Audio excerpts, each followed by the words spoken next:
दृश्य को कौन देख रहा है? रसखान कवि। और रसखान कवि ने जब ये दृश्य देखा तो उन्होंने एक सुंदर सी कविता बना दी। अपनी कविता में लिखा क्या? धूरी भरे शोभित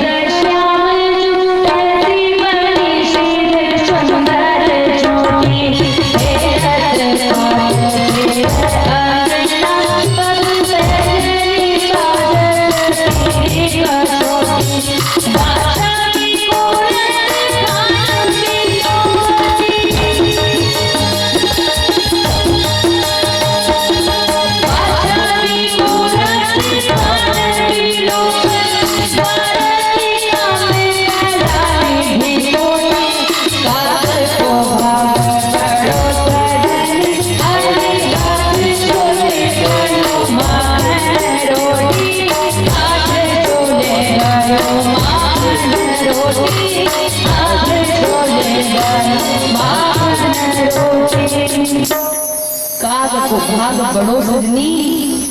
आज तो इस कौवे का भाग इतना सुंदर है कि भगवान के हाथ से इसने माँ का रोटी छीन करके ले गया और भगवान के जूठे प्रसाद को खाया। यशोदा जी अपने पुत्र को ग्वाल बालों के साथ में खेलता हुआ देख आनंदित हो जाती। और एक दिन मैया आंगन में भगवान को गोद में लेकर के, जब मैया गोद में लेकर के कन्हैया को दूध पिला रही थी तो उस समय में भगवान कृष्ण ने अपना मुख खोल दिया। और जब मुख खोल दिया तो भगवान के मुख में ही सारे ब्रह्मांड को देखा। जब तब तो मैया को चक्कर आने लगा और तब भगवान ने अपना मुख बंद कर लिया और माया का पर्दा डाल दिया। और फिर यशोदा मैया अपने लाला को प्रेम से दूध पिलाने लगी। भैया कन्हैया इतना सुंदर बाल लीला कर रहे हैं।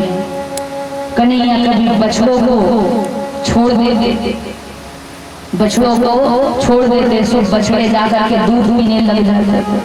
और कभी कभी बछड़ों को पकड़ करके खुद दूध पीने लग जाते। बछड़ों को हटा करके खुद ही दूध पीने के लिए लग जाते। बंदरों में और पशु पक्षियों में जो है अपने घर के माखन मिश्री को बांट देते। और फिर तो भगवान जो है गोपियों के घर में जाकर के माखन भी चुराने लगे। बालकों को साथ में लेकर के और उनके साथ में जाकर के भगवान दूध दही को खाते, अपने मित्रों में बांट देते, सखाओं में बांट देते। और सारी दूध दही की जितनी मटकियां होती सब कुछ छोड़ करके अपने मैया के पास चुपके से आ जाते। और जब गोपियां शिकायत करने के लिए आती तो भगवान तो अपने मैया के पास ही होते। और फिर एक दिन कन्हैया अपने आंगन में अपने माता के सामने जब नाच रही थी तो गोपी ने देखा तो आनंद मुग्ध हो गई कि वाह कितना सुंदर नाचता है कान्हा। इसके सामान तो किसी को आज तक हमने नाचते हुए नहीं देखा। कौन नचा रही है? उनकी माता नचा रही है, मैया यशोदा नचा रही है और भगवान कृष्ण नाच रहे हैं। क्या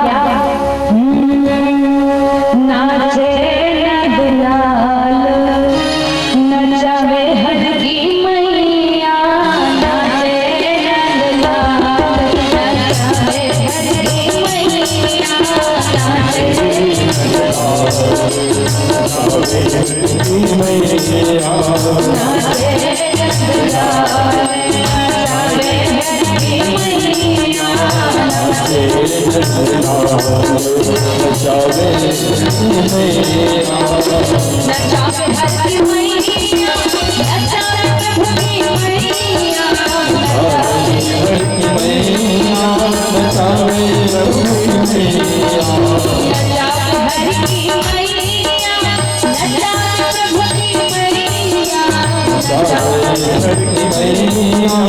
सारे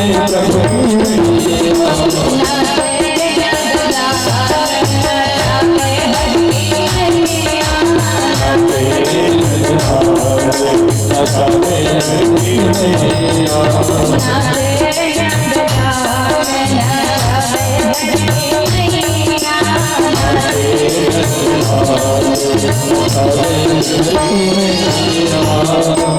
इस प्रकार से जो है भगवान अपने आंगन में नाच रहे हैं, तो एक गोपी भगवान कृष्ण को जब नाचते हुए देखती है तो दौड़ करके जाती है बाकी गोपियों के पास और बाकी गोपियों को बताती है कि अरे सखी, आज तो मैंने कान्हा को इतना सुंदर नाचते देखा। तो सभी लोग आश्चर्यचकित हो गए और पूछने लगे कि कहाँ नाचते हुए देखा, जल्द बताओ, हम भी जाएंगे, हम भी देखेंगे।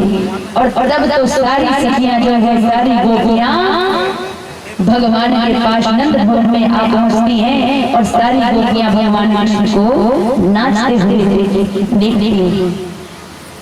और सभी लोग जब भगवान कृष्ण को नाचते हुए देखते हैं तो सबों का मन भगवान मोहित कर लेते हैं, सबों का मन मोह लेते हैं और सबों का मन मोह लेते हैं। इसीलिए भगवान का एक नाम पड़ गया मनमोहन। बोलिए मनमोहन भगवान की। माखन चोरी की लीला क्या बड़ी अद्भुत है।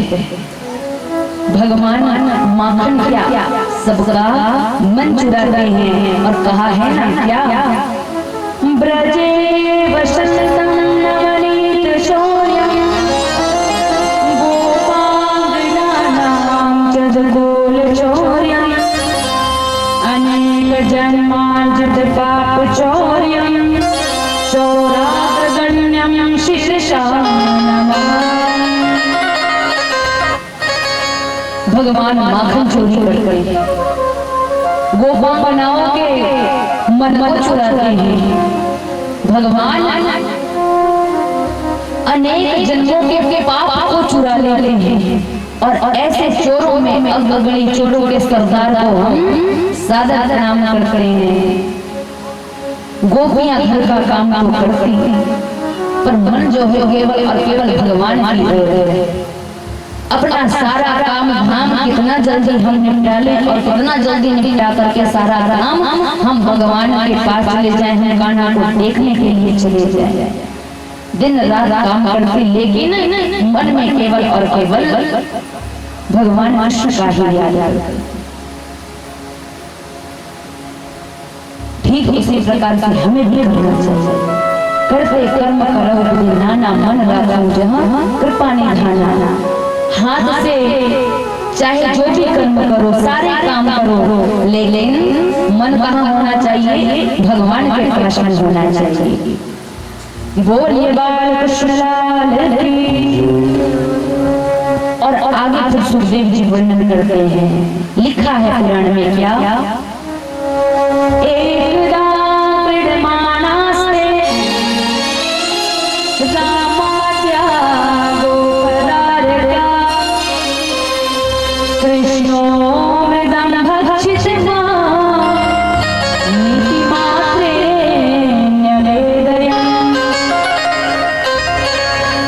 यमुना किनारे में खेलते हुए एक दिन भगवान कृष्ण ने माटी खा ली और जब मिट्टी खा ली तो मैया को जो है सुदामा ने जाकर के बता दिया कि मैया तेरे लाला ने तो आज माटी खा ली। और जब मैया ने सुना तो हाथ में छड़ी लेकर के भगवान कृष्ण के पास आई और कहने लगी, हाँ कान्हा, क्या तूने सच में माटी खाई, तूने सच में माटी खाई, बताओ। और तब तो कान्हा कहते हैं कि मैया मैंने माटी नहीं खाई, ये लोग तो सभी झूठ बोल रहे हैं। कन्हैया मैया मैंने तो माटी नहीं खाई। ना हम भक्षित वाणम सर्वे मिथ्याभिशंसिता यदि सत्य गिरस्तहि समक्षं पश्यमे मुखम्। मैया मैंने माटी नहीं खाई, ये सभी तो मिथ्या ही ऐसा बोल रहे हैं, झूठ बोल रहे हैं। अगर आपको लगता है कि मैंने माटी खाई तो यदि समक्षं पश्यमे मुखम्, आपके पास में ही, आपके सामने ही मेरा मुख है, आप चाहे तो मेरा मुख देख लीजिए। मैया मैंने माटी नहीं खाई। और जब तो मैया ने कहा कि खोल तेरा मुंह खोल, मैं देखना चाहती हूँ। और तब भगवान ने अपना मुंह खोल दिया तो भगवान ने अपनी मैया को अपने मुख में सारा ब्रह्मांड, अनेकों ब्रह्मांड, तीनों लोगों को अपने मुख में ही दिखाया। अनगिनत सूर्य, चंद्रमा, तारागण, पेड़, पहाड़, देव, दानव, मनुष्य सबको भगवान ने अपने मुख में ही दिखाया।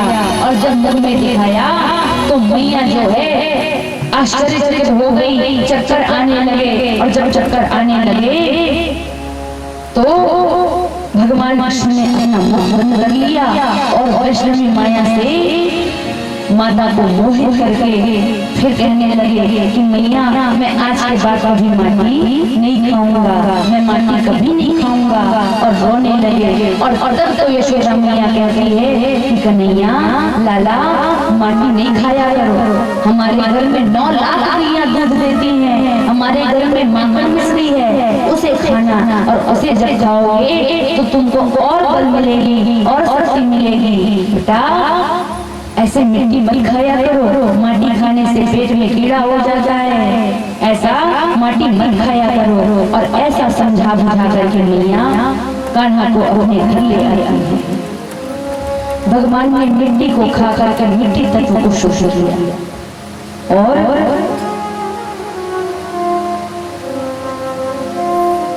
काली राह से कालिया नाग को निकाल करके भी भगवान ने जमुना जी के जल को शुद्ध किया। और आज भी पृथ्वी जो है रासायनिक पदार्थ के कारण आज भी पृथ्वी अशुद्ध होती जा रही है और पानी भी पीने के लायक नहीं बच रहा है, क्योंकि इतने बड़े बड़े कारखाने आजकल लगे हुए हैं जिनका निकला हुआ गंदा पानी जो है बड़ी बड़ी नदियों में जाकर के मिल जाती है। और इसीलिए आज भी नदी का जल पीने के योग्य नहीं है। भगवान कृष्ण मैया बाबा को और ब्रजवासियों को सुख देने लगे। और एक दिन तो भगवान ने अपने ही घर में जो है माखन चुराया। और जब अपने ही घर में माखन चुराया भगवान ने तो मैया ने पकड़ लिया। और जब मैया ने पकड़ लिया तो मैया कहने लगी कि गोपियां जब कहती थी तो मैं नहीं मानती थी, लेकिन आज तो तूने अपने ही घर में माखन चुराया। और ऐसा कह करके लेकर के जाती है और लेकर के जा करके जब उखल से बांधना चाहती है तो उखल से जब बांधना चाहती है तो 2 अंगुल रस्सी जो है छोटी पड़ जाती है। और रस्सी लेकर के आया और रस्सी लेकर के आके जब गांठ लगाना चाहती तो 2 अंगुल छोटी, और रस्सी लेकर के आया फिर भी 2 अंगुल छोटी ही पड़ जाती। भगवान कहते हैं मैया मैं ऐसे सांसारिक रस्सी से बनने वाला नहीं हूँ, मैं सांसारिक रस्सी से बनने वाला नहीं हूँ, मैं तो प्रेम की डोरी से बनता हूँ। मैया यशोदा ने सारे घर भर की रस्सी को इकट्ठा कर लिया, लेकिन जब बांधना चाहती है तो 2 अंगुल रस्सी छोटी ही पड़ जाती है। और तब तो यशोदा मैया परेशान हो जाती है और परेशान होकर के रोने लगती है। और जब उनके आंखों से अश्रु की धारा बहती है तब भगवान कृष्ण को कन्हैया को उनके लाला को तरस आ जाता है। और फिर भगवान अपने मैया के प्रेम के कारण जो है उखल से बंध जाते हैं। और ऐसे दृश्य को देख करके देवता आनंदित हो जाते हैं, प्रसन्न हो जाते हैं और माता यशोदा की सौभाग्य की सराहना करते हैं, भाग्य की सराहना करते हैं कि आखिर मैया यशोदा ने ऐसा कौन सा पुण्य किया कि आज भगवान उनके हाथों से बन गए। आखिर सच में यशोदा मैया ने ऐसा कौन सा पुण्य किया। मैया यशोदा पूर्व जन्म में एक ब्राह्मणी थी और जब वो दोनों ब्राह्मण और ब्राह्मणी थे उस घर में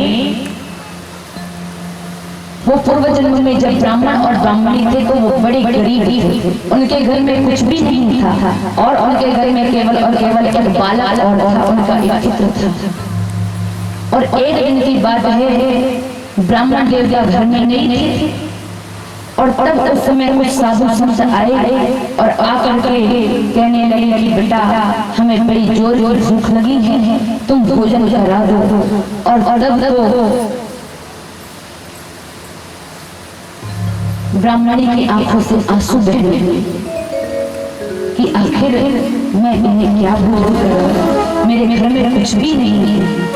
और तब साधुओं से कहती हैं कि महाराज आप लोग कृपा करके घर में बैठिए, मैं आपके लिए भोजन बनाती हूँ। और ऐसा कह करके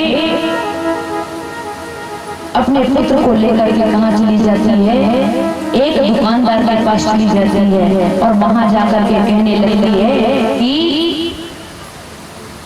भैया मेरे घर में कुछ साधु महात्मा आए हैं, उनको भोजन कराने के लिए मुझे कुछ सामान दे दीजिए, कम से कम 10 साधुओं के लिए आप भोजन की व्यवस्था करके आप मुझे सामान दे दीजिए, मैं जब कभी भी मेरे पास रुपए हो जाएंगे तो मैं आपको लौटा दूंगा। और तब दुकानदार कहता है कि मैं आपका भरोसा कैसे कर लूं, मैं भरोसा कैसे कर लूं, तुम्हारे पास कुछ भी नहीं है, तुम कैसे करके ला के दोगी। और तब ब्राह्मणी ने कहा कि भैया जब तक मैं आपका उधार नहीं चुका देते तब तक के आप मेरे बालक को, मेरे पुत्र को आपके पास रख लो। अगर मैं अपने उस उधार को आपके रुपए को ना दे पाऊं तो आप उनको रख लेना, जब तक के आपके रुपए नहीं चुका लूंगी तब तक के अपने बच्चे को मैं यहाँ से लेकर के नहीं जाऊंगी। और तब तो 11 छटाक चावल जो है उस दुकानदार ने ब्राह्मणी को दिया और ब्राह्मणी उस 11 छटाक चावल को लेकर के और अपने पुत्र को वहीं पर छोड़ करके कहाँ आ गई,